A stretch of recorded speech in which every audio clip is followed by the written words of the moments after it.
What's good, my baby? It's all good, baby, baby. It's a good Sunday. A great Sunday. It's a great Sunday for sure. How are you feeling? Feeling like $1 million. Why $1 million bucks? Well- Why not $1 billion bucks? I feel like we've started the podcast like that before, but I'm feeling great. No, we did it before by saying one word to describe right now. So just in general, how are you asking how you're feeling? I feel great. And you said $1 million bucks. No, I feel like that's what I'm saying. I feel like I've said that before, and I think you've asked me why not $1 billion. Really? Oh, that exact Yeah, line? I think so, maybe. Pull the tapes. I could be Pull wrong, the tapes. but it wouldn't be all that unlike us to repeat ourselves. That's once true. or twice. Especially you. Especially me. But hey, as far as repeating ourselves, we are in a brand new space here to actually shoot this, and it should be like our more consistent podcast setup moving forward. And I think, Unless, of course, we have guests. yeah, Then we have to be in a space. that's a different story. Yeah. But expect to see us here, which love feels very perfect. much on brand for us. It feels exactly like where we should be shooting this, which is in our living room, basically. And it's set up in a way that feels like Professional. but still like Very. home. So that's kind of what I'm going for. So I feel comfortable while I'm having these conversations, Yeah. but also like it kind of feels like, we're speaking to the rest of the world. For sure. We- And then the chairs are perfect too. It's like They are. perfect interview chairs. Yeah, I'm feeling great. This is a super comfy spot. And then Yeah. last time we shot there, where we were getting eaten alive by mosquitoes out in the back or in the front yard, in the courtyard. And before that, we were in a pool. Before that, we were in an empty house. Before that, we were in our last living room. Yeah, dang, that's wow. Yeah, I know. It's been a minute. Yeah. Well, we have also had some radio room spots. Yeah, so for that's- sure. But I'm that's saying helped. since we've been in like our own home studio, a true home studio that's like actually set up for real like that. That's beautiful. And I feel like I'm going to be really happy here. So You think you'll just flow here? well, we'll see. I'm feeling, You we'll always see. flow. Once you get me going. Yeah, for sure. And it's worth saying it's been a while, because if we're not counting guest podcasts, it's been like 2 months probably since we've done one of these. And there's definitely a lot to catch up on. There's a lot that we've done. There's a lot that we have lined up. Some of our biggest announcements ever, most exciting announcements of our life, which I can't wait to say here, even though it's kind of been announced everywhere else already up to this point. But to have it documented on the Jeans at Work podcast, because everything else has been documented on this podcast. I know, but if we really think about it, like we're going to have 2 vlogs probably posted before this even goes up, where it's already been mentioned. So even the YouTube subscribers, I guess, will already be aware of the announcement. But we haven't officially said it here into these microphones in quite a while. So we're looking forward to catching back up. Yes, for sure. So Let's I do guess it. let's go. Well, like you said, we're in our home studio, and I absolutely love this space, and I love this home, and I love how we have truly created the vision we had for this home and like really have experienced it in just like the few months we've been here. Yeah. That being like when we were looking for a home and for a space, we wanted something to have events, have people over, be a very welcoming space. People, like we just had someone over this past weekend and they walked into the courtyard and they said how peaceful it was. Like the amount of times that people use that specific way to describe this house. Which I believe is how I described it in the last episode. Yeah. And it's like everybody seems to feel that way. Which is exactly why we love it so much. And we're not going to continue to talk about how much we love our house, but what I'll say, we were really happy about it in the last episode, which was 2 months ago. And around the time, like we had just really settled in at that point, and we were really pleased, with the exception of getting bit by all the mosquitoes. But nothing has changed. We love it maybe even more. We actually, we got trapped on the roof 2 nights ago? Yeah.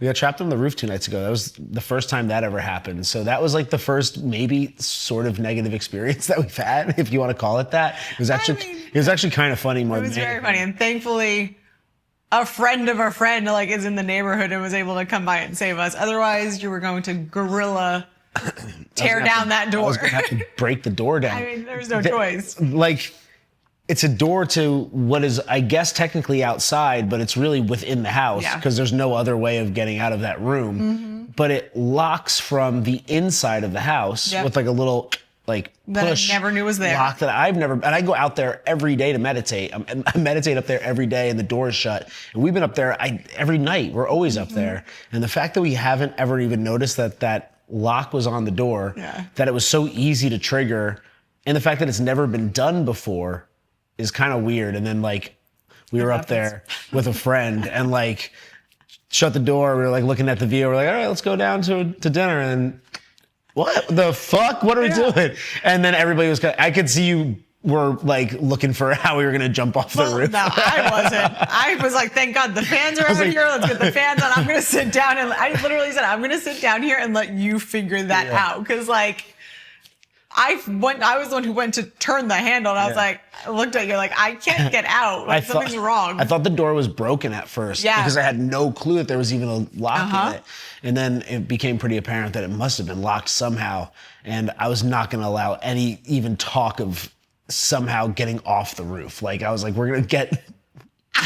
There's no way of getting off of our roof. So, that's on the 3rd floor. Thank you, Austin. If I don't think Austin listens to the podcast, but if he does, special shout out to Austin. Super special shout out to him because he came over like Superman, faster than a speeding bullet, to let us off the roof. And it was very funny. Dogs didn't budge. Yeah, that was also a little motivating. So yeah, but other than that, the house has been awesome. It's been great. And we love that nest, so that's not even hate. No, it was fun. Still going up there. No, we went up there last night without an issue. I just watched for the little button now. Yeah. But yeah, we've had like really good times here already. We've had great events. We offered our house to be a space for people part of Click, the app community that we were, which we're not a part of anymore. Yeah, we're not part of that anymore, but we still offered it to people. And a couple did take us up on it, and we had one of their events at our house, and it was a ton of fun. Yeah. Is my mic good? Yeah, you're good. Yeah, I love to kind of like host and coordinate and like help put things together. So being able to like do that for them and having our space here was fantastic. And I mean, it was for them, it was a great event. They had like 40 people here, maybe at least. Probably. And like, 40, had like the courtyard set up, this whole main house, and then the backyard, DJ. And they sort of put an entire event together themselves.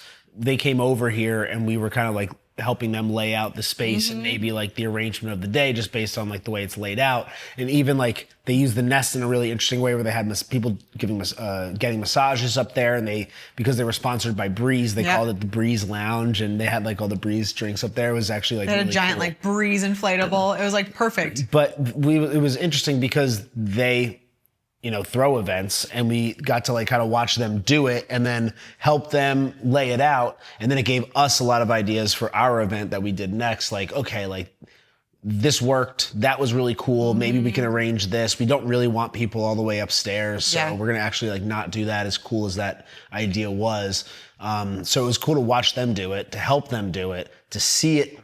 Like, I had visions of that the first moment that we walked onto this property. I was like, oh, this is a place where you can really do events, and to really see it come to life with the DJ and cold plunge and the like just all the different like meditations and everything was really, really sweet. So that was inspiring because then we had our own event a couple weeks later. Yeah. And just back on that of the one we did before with the with Dialed. Or with Ascend. Squad. So that was with Ascend. Dialed Gabe. I love Dialed Gabe. Yeah. And Sarah, his girlfriend, and their whole community. We met them. Called Ascend. It's fantastic. Yeah, we met them through that whole Click project, and we connected with them, and they're just awesome people, and they have a really great like group of friends. So it was all good vibes while they were here, like, which made me even more like looking forward to doing our own. For sure, and like for their event, as I'm like walking around and like trying to like let them be able to like enjoy their event and kind of thinking of like other things to be doing for them, but just walking around making sure everyone was good. It was so much fun to see like every space being utilized, and people were like hanging out in the living room and having a conversation. I like walked up to the nest and there was like 15 people up there, like someone's getting like massaged in the corner. People are chilling in the bed. People are just hanging out, looking at the view. Like It was everything. People dancing in the back. People dancing in the backyard. We had a little like windstorm that came through. It was super cool. Cold plunging in the front. Yeah, it was just like, I was like, holy shit, like this is our home. Yeah. Like I was very proud of it. And people were like, I mean, super gracious for us to obviously open our house to them. People were asking like, hey, do you like host other events? Are you open to that? So that was like a fun little way of being like, Oh, I have to talk to you about that. That's a little, what? I'll tell you later. Okay. That's a little like business potential for us. Yeah. So yeah, it was just really cool. And like you said, it's helped us then see things. We got our DJ for our event from their event. We met a great DJ. Yeah, just a lot of things we got to learn from it. And what was I going to say about that? We've of course, like since moving here, we've had a handful of like get-togethers and small parties and people over, but like throwing a more expansive event is a different story, especially like when there's brands and sponsors and a whole purpose around it aside from just like getting a bunch of people together. So why don't you tell what our event was? Yeah. So we did a few weeks ago, Super Stoic Sunday meets Hot Girl Ruck. That's right.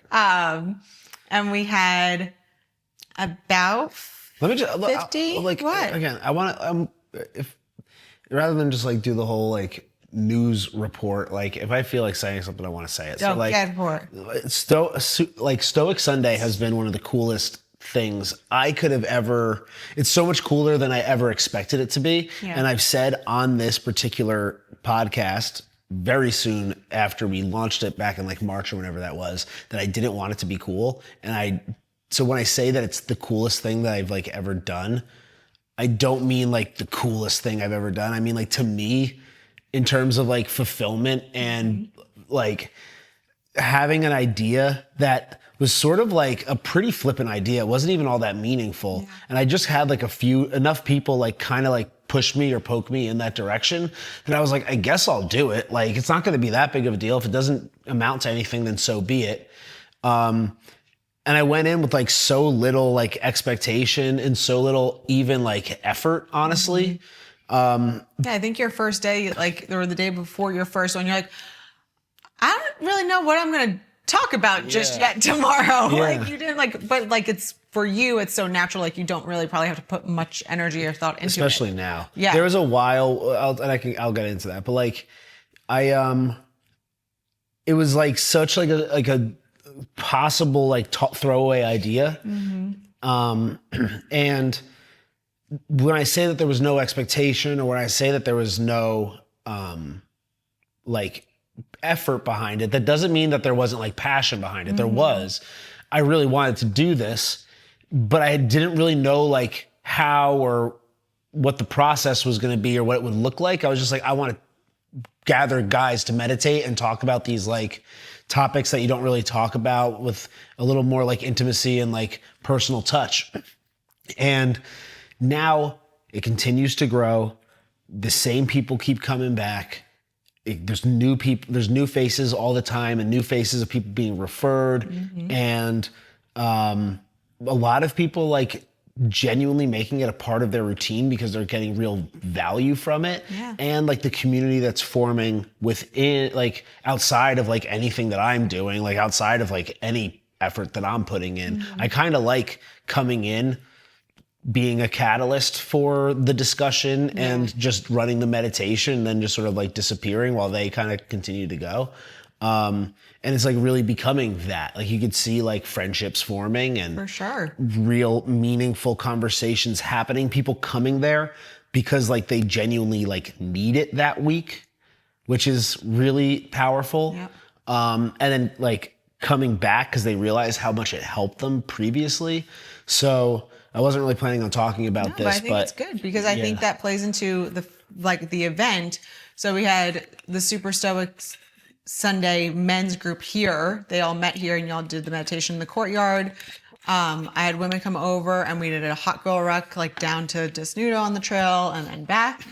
And then we all broke and had a great lunch for everybody.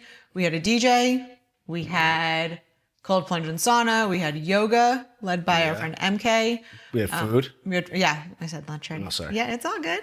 But it was really like we had sponsors. Yep, we did have. Yep, we had plenty of sponsors. We had actually a bunch of giveaways. We gave away a bunch of awesome prizes. Both we did like a raffle. We just wanted to make sure it was like fun, and the raffle was also like, hey, like you participate in like the yoga, you get in the cold plunge, you do those things, like you're gonna get extra raffle tickets. Yeah, so just to keep people like engaged and going with it too. And like, I don't know, I feel like there's so many events in Austin. I want to feel like you have to like buy people's like interest or engagement necessarily with like prizes, but I don't know. I always feel like if you walk away like with something and you just get more than I want to give. I want to I want people to walk away like with a bet with more than what they expected or like with more than what they came in with. And that doesn't just mean like a better experience or maybe a new friend. It's like if you have a water bottle that like tells you when you're supposed to drink it throughout the day, like if that makes it that much easier for you to drink enough water, then like I'm happy that I was like again a catalyst for that.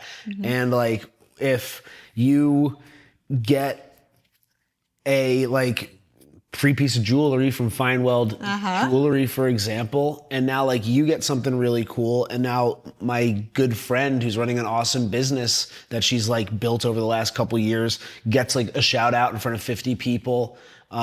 Like that makes me happy. So it's like that's what it's really about. Is it's like you're just giving as much as possible, and like I feel like people appreciate that to like go back to their car with like a yoga mat, and they're like, oh, sick, like a new yoga mat. I don't know.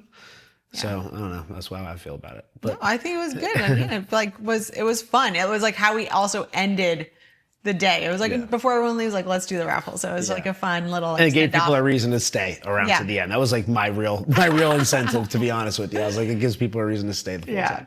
But kind of to your point of what you were saying about how proud you are of Super Stoic Sundays and the reason people come back to it, feel like they come to it when they feel like they really need it or just part of their routine. I feel like the majority of the men that were here at that Sunday were regulars, the majority? There was a few new people. Actually, the majority were regulars for sure, but there was a higher percentage of new people than there probably normally are. Well, because it's also was a free event, like posted. Yeah, exactly. And I was like, I always said from the beginning, I didn't want to like necessarily like ask or make my friends feel obligated to show up to Stoic Sunday ever. But with this one, I was a little bit more like, hey, you coming Sunday? Like I was just double checking. I was giving people a little bit more of a nudge than I normally would. So, and that was people that a lot of times like hadn't been to other ones. Yeah. But there was plenty of conversations, like not just with me, but also some of my friends, because they mentioned it then that following week, that the guys were openly and like very comfortable with saying it to us that they appreciate Super Stoic Sundays because it's like just Stoic Sunday, not necessarily Super Stoic. Oh, do I see? Super? Sorry, Stoic Sundays, because it's this place for them to like connect with men, but like in a different way, and like be able to be softer and like more in touch with their feelings, talk about like emotions that are going on. It's like kind of like this space that like you've created for that guys, like one of the guys specifically said to me, he's like, I've struggled to find like, I moved here in the past year. I've struggled to find like men that I can like connect with. And this has been really helpful for me to be able to connect with guys and like to be able to do that in a comfortable space. So thank you. Yeah. And then again, some of my friends like said it to me then that week, because there was plenty of people that were saying it. Yeah. As far as like what's the benefit of it and why they like to go to it. It's kind of funny because it is I don't know, when it's a bunch of dudes talking about their emotions, and like that kind of comes across as maybe like soft or something, and like I don't necessarily see it as like a sharing circle quite so much. I see it as like more of a place to just like release some of like the noise or like the distractions, or maybe like that thing that's just like been annoying you all week that like has been on your mind, and it's like the place where you can come and just be like, you know what, this thing's been like kind of frustrating for me, or hey, like I've imparted this new thing in my life that's allowed me to grow, and like my friends maybe aren't receptive to that kind of thing, and it feels like maybe you guys are. So like, here's something that like I wanted to share. Like it's creating that space for that. Yeah, and I don't know what you would even call that. I guess just like, like I'm. Why are you opposed to a sharing circle? Well, I mean, it is, but like that has like a specific like connotation, and like. I think you're just creating this space for guys to just talk with like no judgment. Yeah. I guess that's a judgment-free zone. Judgment-free zone, yeah. But yeah, you're just like creating the space that like guys can like talk or what? Yeah. And like not be judged, and I think have good conversations. And it's not conversations like nothing wrong with this, but like sitting at the bar over a beer. Yeah. Like you're like being meaningful and having intentional conversations, and everyone is probably paying attention and engaged. What are you smirking about? I'm gonna say something, but I'm waiting for you to stop. So yeah, it's just, I think, just the space that is needed for guys. Thank you. Yeah. We've also been, and I know we're getting way off topic, and I just don't care. It's okay. I'll really back in. That's my job. But like, I want to talk about what I want to talk about, and I don't want to necessarily talk about like the news updates all the time. And like, I know that's what we were saying we're going to do, and we'll get there. Oh yeah. But like, one thing that we've been like really working on, and like you've been working on for over the duration of this podcast, is like your ability to express yourself and like vocalize your feelings and your thoughts, and and your creativity, and become like a creator and an artist in your own right. And that's why I'm in my kimono. I know, you're beautiful. And you have done such a good job of that. And more recently, like we've both been like discussing it more and working together on it more, and like just and like digging into it. And you've done an awesome job, and like you've become so funny. And you've made like a lot of like such awesome jokes lately. And today there was a really good one. Do you want to tell that one? Sure. Do you want to say that one? Do you want me to tell the story? Yeah. You want me to tell? You want? I guess like you could start. I don't know how we would even tell this. Okay, I mean it's fun. So. But I don't know if I should tell it or if you should tell it. You can start, and I guess I can interject at like my parts. Okay. And like why you started doing it. This is a very expressive, like inner child move that like I in the last 2 years really have of course like transitioned tremendously into like a far more expressive version of myself, and a far more true, real version of myself, having left a corporate job and like, you know, putting all the masks aside and like really honing in on like a single unified version of me, and being that version like a lot, even on the podcast. And the podcast was kind of like one way of for me doing that. And like, I have really gotten deep into ways of expressing myself, and I've been sunning my butthole and my dick and balls out in the backyard, not in the courtyard, because there's people that can kind of see in it if you really, if Amazon was coming to if they deliver really something. wanted to. Lord. So I do it in the backyard behind the camera on that side. And I just like stood there one day and like let the sun hit my dick, and it felt good. And then I just started like wiggling it around. I've also been working on a lot of like hip mobility stuff to like really open my hips up. So like I drive my glutes forward, and I was just like whapping my dick back and forth against my thighs. And then I realized like, that's fun. First off, that's really, really fun. It feels good. It's very expressive. And it's a thing where it's like, if it's like a childish thing that just like kind of feels good. But it also is clearly so weird that like you can only do it behind closed doors.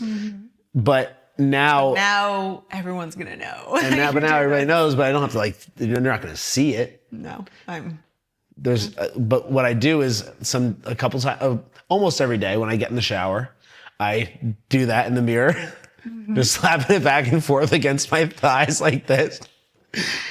And then once or twice a week. It's more than that. I'll let you take it from here. It's more than that. No, it's once or twice a week. It's a few times a week. Okay. It's like 3 times a week. Okay. Well, if it gets too much, you tell me. Because I know, because it's happening to me. Okay. Happening to you? No, it's happening for you. Baby, it's happening for you. It's happening to you. That's right. It's happening for me. I get to see this. I hear the noise starting, the slap back and forth, and then you say, look at me, look at me, look look at me. And you won't stop until I look at you. And you have to look at it. And you love it. You have to say you love it. We can't tell that story and you not say that you love it. I do love it. It is really funny. But like, I know the moment I start hearing the noise, I know I'm going to get told to look at it or look at me. But give it a glance. So that's a lot. That's a lot of hilarious context for what was ultimately like a phenomenal joke from you today. So then we tell this story to a group of friends last night. That's true. And it's all guys that we're telling this story to. And like, they're like, that's awesome. Like one of them was like, that's the kind of love like I want like to have a wife that looks at the dick as you're saying, look at me. I don't know. Like whatever. If that's the love Should you're we going put this for. in the podcast? Yeah, for sure. Okay. Cool. So then today we were at the gym and we were doing sled pulls. And so you have the strap around you with like the cable attached to the sled. And we go back and forth, and like on our last set, I take the it's a belt that's got like a big strap that hangs down to the ground. So you know exactly what it looks like. And it's hanging on the ground. The metal clip is on the floor, and I turn to Jared and I put my hands on my hips and I go, look at me, look at me, look at me. And I start swinging my thing around. And it felt powerful, I have to say. And it felt great. And it felt awesome, I'm sure. And I looked at it. Listen, baby, if you did that with your tits, look at me, look at me, look at me, I'd be like, absolutely. They'd probably I'd let them burn into my retinas. I would let the image burn into my retinas. I would not look away. Mm-hmm. Well, yeah. Instead, I used the cable today, the rope. But it was awesome. But did it feel powerful? It felt fun. It felt so goofy. And yeah, it's like powerful. You're like there, swing your dick around.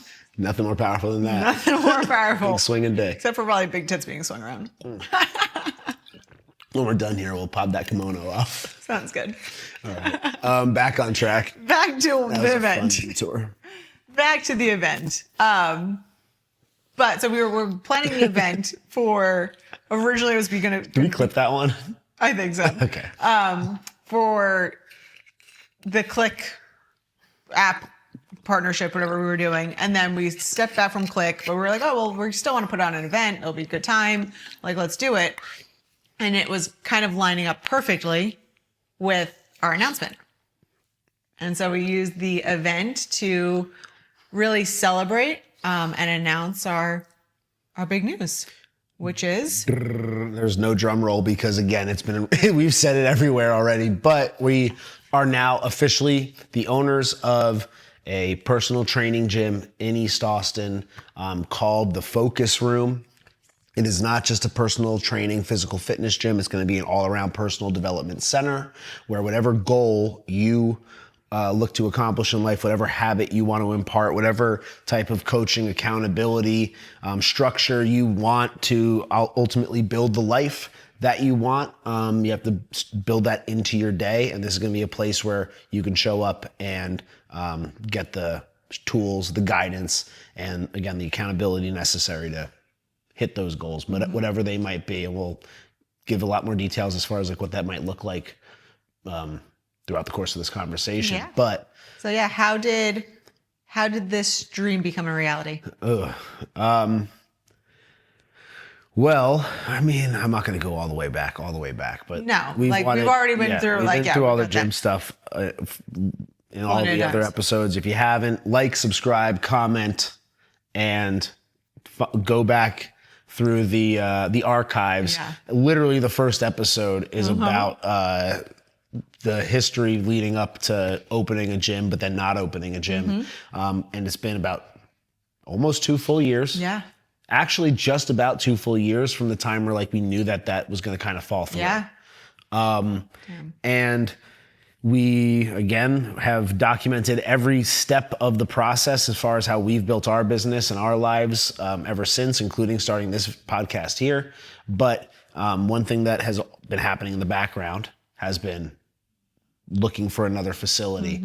And because the process up to this point has kind of involved another party and another business here, and it was kind of hard to say I didn't want to say too much. Of course, yeah. We've sort of like not been 100% clear as far as like what that's looked like up to this point. But the bottom line here is that the Pershing, which is the club that we talk about all the time, that we are members of over here in East Austin, it's an awesome place with a beautiful restaurant with outstanding food, great drinks, an awesome bar. They throw events. Great service. Like everyone there is super nice and super helpful. You could think of it as like Soho House, if Soho House like knew what they were doing and had awesome food and awesome drinks and great service, and it was more intimate, and you kind of like could go there and have whatever experience it was you were looking for, as opposed, but like they also throw events and parties, and they have co-working, they have the coffee shop across the street, and they were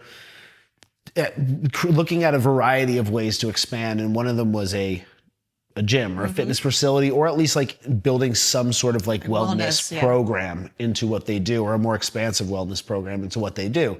So when I got word of that, they also said, yeah, we want to like talk to you about helping with this. And I was like, I don't want to just help with it. Like I want to run the whole thing. Like I want to be in charge of this.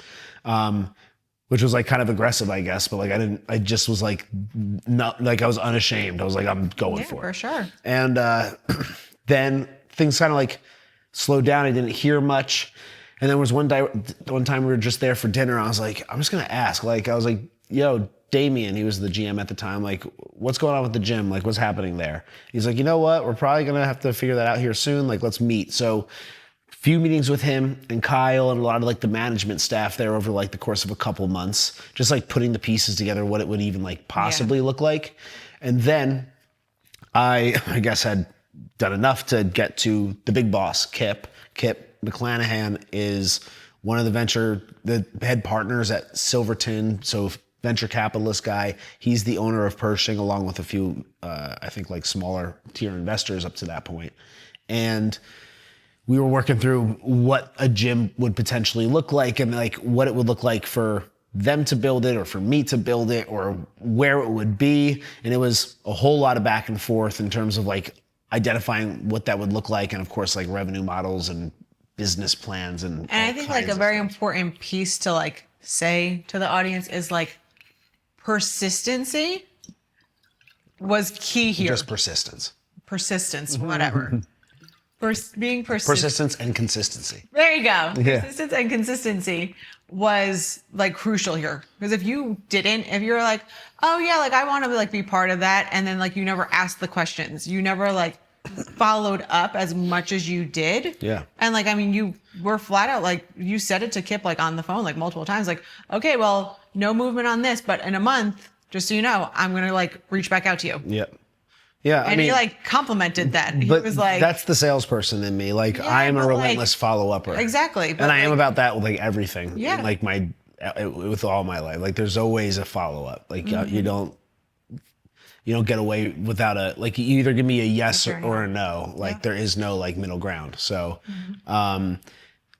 maybe a habit that I need to break like in my personal life. But like that's the way I am. But it was a really fun process because he's transparent and he was very communicative and he was very like direct with me. So like he made the communication really easy, and like I felt like we were speaking the same language a lot of the way. But I think like a really key point, and like if there's something like for me to like tell the audience as a major takeaway, I was making the decision as easy on him as possible every step of the way by being of value and like giving. Now, the good news is like I was in a circumstance and in a situation where I had like the skills and the resources to provide a tremendous amount of value to Pershing and to Kip in the situation. But like, it's because I had done the right steps to compile those resources because I knew what opportunity I was waiting for. So when the opportunity presented itself, I was able to say, look at all the work and experience and people and resources and capital I have to give to this thing. Because I was manifesting a goal. So like, that's what the fuck it means. And that starts with like the first step way back when I didn't know what it was going to look like, but you had to start the fuck somewhere. So like I had enough to say like, look at what I can do for you. Look at me, look at me. Look at me, look at me, look at me. flopping my fucking resources dick around. Yeah. For real. Exactly. And he had no choice but to what? To look at it. To fucking look at it. I don't mean that. I actually have tons of respect for him. So please, please, please.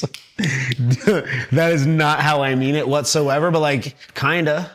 Well, and like, I think also one of the things you already said, like one of your phone calls with him where you could have like gone through like, yes, like that's what I'm about to say. Yeah. I think that's like a really crucial thing. So this was like when we were first, I had one meeting with him. He was like, okay, get me like a pro forma. Yeah. Give me like a business plan, a revenue model, projections, whatever.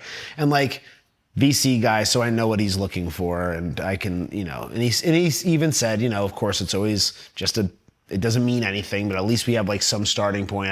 We know it's going to be wrong, and that's the one thing that we do know from it, but like at least we have something to like ground ourselves in. And I get that. So I put together like the craziest pro forma you ever could. Actually, like I had a very good friend put it together for me, but it was like a great pro forma with all kinds of plugins and you can like arrange it for any number of variables. And it looked like absolutely bizarre. So I knew when I presented it to him, he was going to be like, okay, clearly this guy did the work. Yeah. Right? Like there's no question that the work has been done.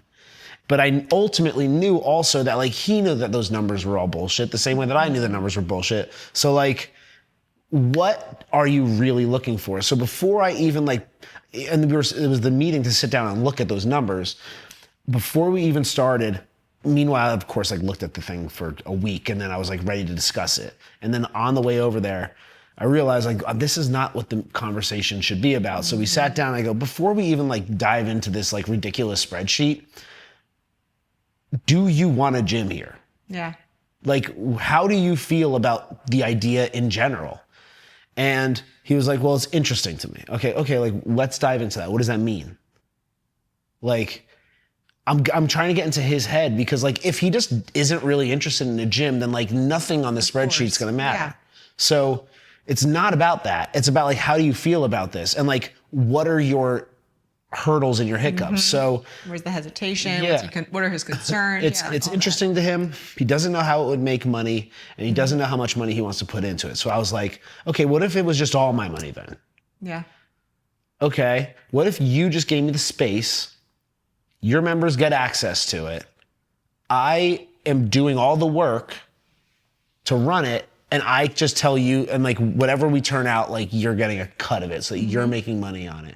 But it's also a benefit to your members, and just finding like all this, and ultimately like that's what all we had to do. We never even looked at the pro forma. He was like, okay, that makes sense. And then of course, like with that, there's tons of open questions. Where is it going to be? What is it going to look like? How is it going to work? Et cetera, et cetera. How much is it going to cost? But the bottom line was like, I'm taking away all the concerns. Mm-hmm. I'm going to worry about the build out and the cost of actually like getting it up to par. I'm going to manage all the operational complexities of it so you and your team don't have to worry about shit. And what do you want ultimately? Well, you want a high-end place for your members to be able to utilize as a benefit. Exactly. And then a benefit for members who are considering joining Pershing. If they're like, oh snap, I get like access to a gym like that has the world's greatest coach there. Like I want there. That's right. And from there it was like, so it was almost kind of like, at that point it was almost like, okay, so like what do you get? Mm-hmm. I'm like, well, I just really want the gym. Right. And I would like to have some like security in knowing that I have like an investment in this whole thing. And after we were looking at like this place behind the coffee shop that would have been like tons of construction and basically building an entire building more or less into like an already existing wall. Like it's really all it would have been. That was one thing. And then eventually he showed me this retail space down the street, a block away, that he owned. And I was like, yeah, I know that place. I've looked at it. Like I've walked past it a million times. And he was like, he's like, I own that. So what if we did that? I'm like, well, that's 1,000 times easier than what we're talking about with the other space. It's probably a lot cheaper. like, let's do it. So after a couple weeks of back and forth over the course of August, we finally like came to terms. And ultimately what that means is that we are investors in the Pershing, the real estate that the property sits on, which is like really high value real estate in the East Austin neighborhood, and the hospitality business on top that I just sold you guys on about 10 minutes ago. And so we are investing in that, and we're part owners of that.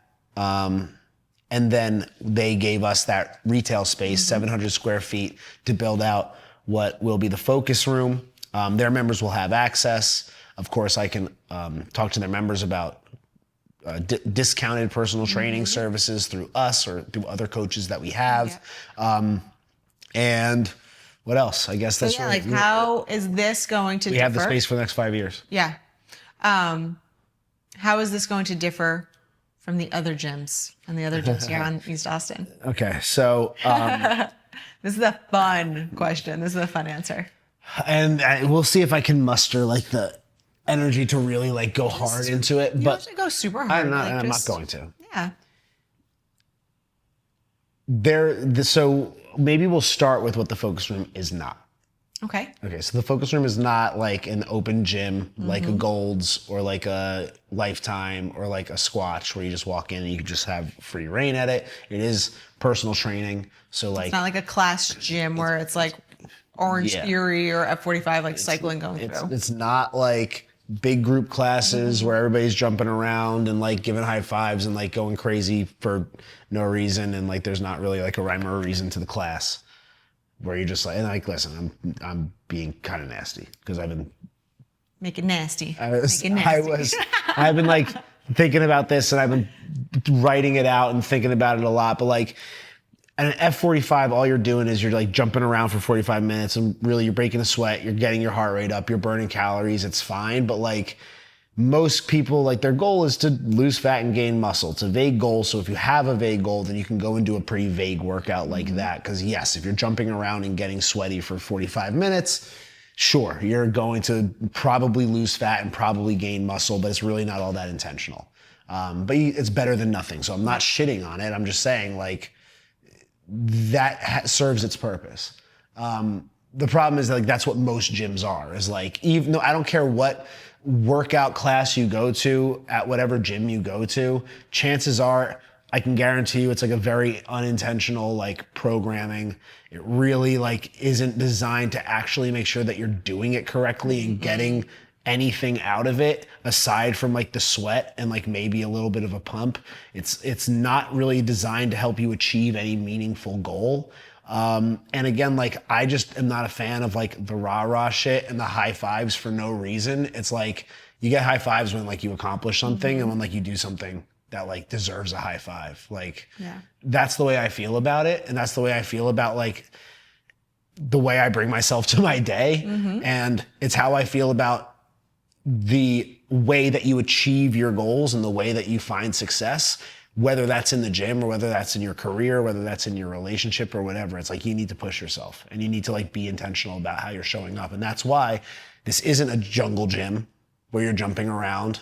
It's a focus room where you set goals. We decide like what the fuck that actually means and like how serious you actually are about it.